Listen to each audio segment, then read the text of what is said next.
the unfriendly neighbor that saved my kid's life. Hey everyone. So today I want to share a story that might just change the way you see your own neighbors. Picture this. A neighbor you think is unfriendly, maybe even a little grumpy, turns out to be the hero of the day. Yep, you heard that right. This is the story of how my not-so-charming neighbor actually saved my kid's life. And trust me, it's a roller coaster of emotions. Let me set the stage for you. I live in a quaint little neighborhood where everyone knows each other, or at least that's what you'd think. Our block is filled with families, kids playing outside, and the usual small talk about gardening or weekend plans. But there was one house that always felt a bit off. It belonged to a man we'll call Mr. Thompson. Now, Mr. Thompson was known for his scowls and strict no trespassing signs.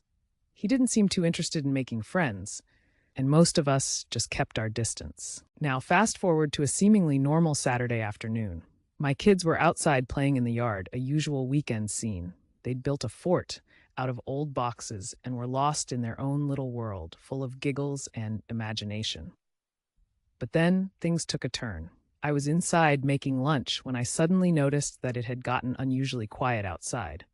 I rushed to check on them, only to find one of my kids missing. My heart dropped. I started calling their name, panic setting in with each moment that passed. I searched the backyard, peeked into the garage, and called for them like a frantic mom in a 90s movie. But there was no answer, and I was terrified. Just as I was about to run down the street calling for help, Mr. Thompson's front door swung open. To my absolute surprise, there stood Mr. Thompson. He had this look of urgency in his eyes as he approached me. Turns out he had seen my youngest child wandering too close to the edge of the construction site down the road. I don't know how he did it, but he managed to get there just in time before things went really south. Using his experience as a former firefighter, he jumped into action, an exclamation point to my worry. Without skipping a beat, he pointed me in the right direction, giving me a few quick instructions on what to do if I didn't find my child soon. Thanks to his quick thinking and community spirit, he literally helped save the day.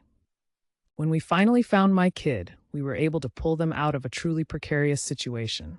It was a split-second moment that could have turned disastrous if not for Mr. Thompson's keen eye and willingness to step in.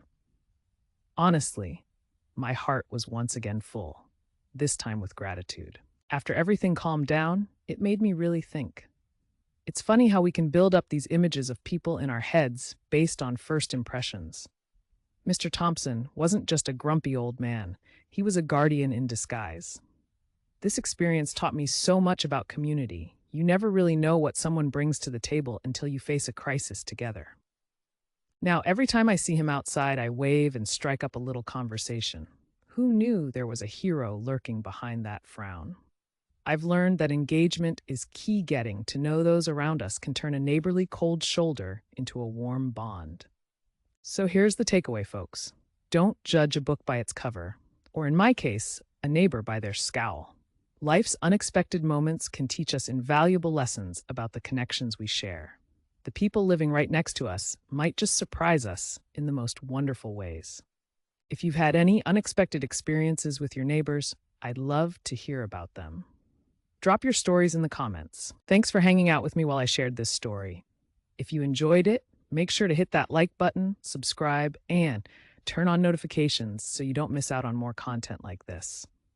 Until next time, remember to keep an open heart out there, because you never know who might just be looking out for you.